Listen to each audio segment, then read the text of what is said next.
Today, we're going to talk about why it is so important to consider personalized eating.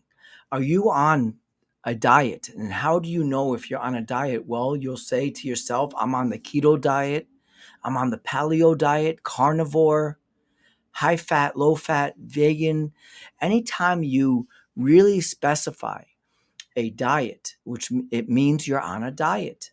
And you see, so in functional medicine, there is a limitation between just choosing a certain diet because it's typically very generalized.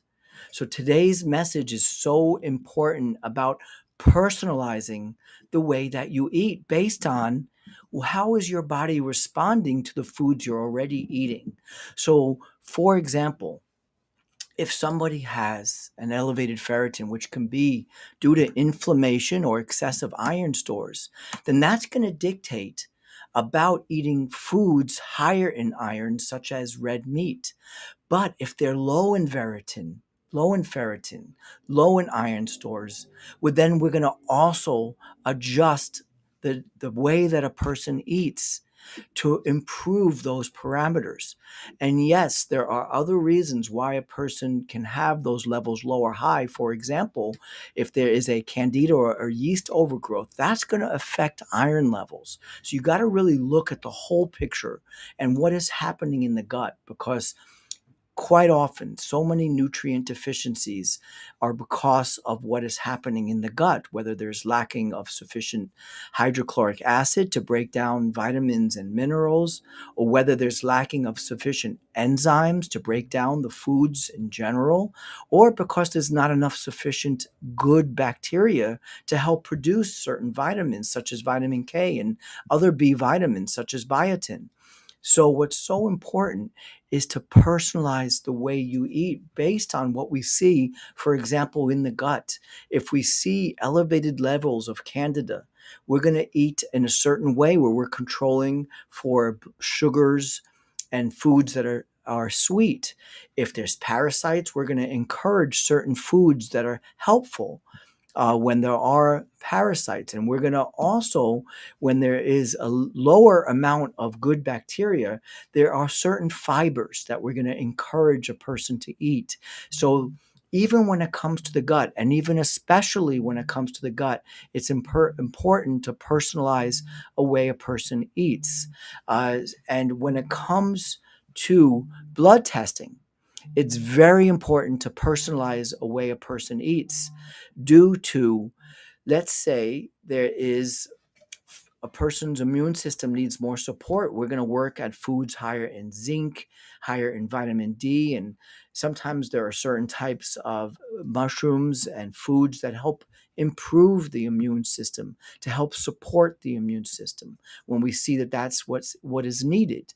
We also want to make sure that there is the balance of good fats, omega-3 and omega-6.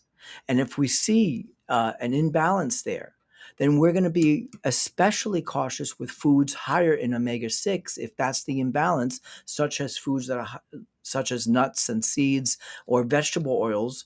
And if we need more omega-3, we're going to adjust accordingly. So, what's so important is to personalize the way you eat based on what these blood tests and gut tests are telling you whether it is something that's making you thrive or just barely survive. Quite often, a person chooses the way to eat and they have higher amounts of inflammation because they have higher amounts of omega 6 or ferritin or elevated uric acid, which again can be adjusted through diet. Diet can change levels of uric acid, including taking certain nutrients which help improve those levels.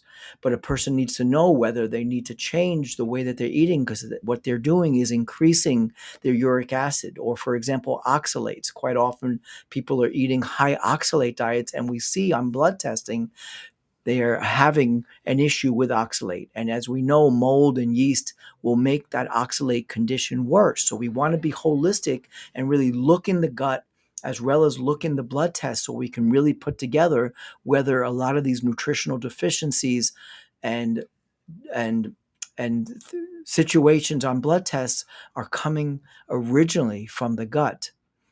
So the most important message today is that you really shouldn't just be on a diet, whether it's paleo, carnivore, fat-free, vegan, and keto. It should be personalized based on your blood testing, more specialized, advanced blood testing, so we can see zinc levels. And we know there are foods higher in zinc if a person is low in zinc, and we know there are foods higher in magnesium if we're checking accurately magnesium levels. We know there are foods that have much better versions of folate, and if we know that a person is not really using folate within their cells, but we see high folate levels in the blood, we know that we need to get certain forms of folate through food, and that's how we're going to approach that issue. So we see that there are ways to eat that helps a person to thrive and not to just barely survive. So everyone, I hope you like this message today. If you have any comments, and if you let me know in the comments, send us questions and check out our website. You can make an appointment there. Everyone have a healthy and happy day.